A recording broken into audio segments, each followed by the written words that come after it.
Hey everyone, and welcome to the Sports Update. I am Theresa Gaffney, and if you have 5 minutes, then I have 5 big stories waiting for you from SlashShout. Okay, if you're following Valorant, then you know that it's already stealing pros from other titles. A week and a half ago, Sinatra leaving the Overwatch League in order to play for the Sentinels as a Valorant player.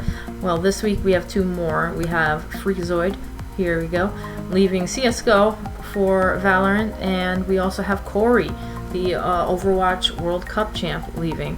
And to me, this is not a surprise, seeing how hype Valorant is so far and how much promise it has as a competitive title. But we're going to see a few more transitions in careers before the beta is done and the game is out in final form. But you can watch here on SlashShout, and we'll let you know who's leaving and going where. So the only thing that could possibly bring Valorant down is Vanguard. That's the anti-cheat that's installed with the game, and it's been having a lot of problems with the community because of the amount of control it exerts over your computer drivers. But the patch that came out late last week hopefully should address some of that.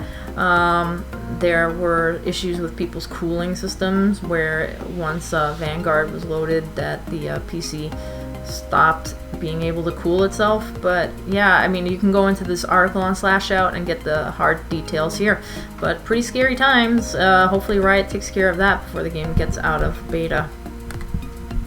And in terms of other coding details with Valorant, we saw that the Datamined code hints at future PS4 and mobile ports, which is kind of exciting. For those of you who are console players, you'll be able to play this game at some point, hopefully, on the PS4. But I'm a little bit curious about how they're going to approach a mobile version of this game. Maybe it's not actually the game, and maybe it's just some sort of add-on where you can track your, stats or something, but we'll see. The code here shows real possibility, so keep tuned with us. We'll let you know if this actually happens.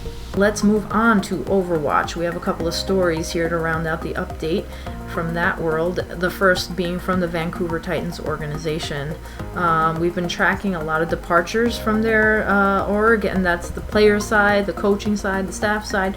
But we finally have some good news. We have a new roster ready for the competitive season, and that's mostly consisting of second win players and a few other contenders players. So I think they'll be okay.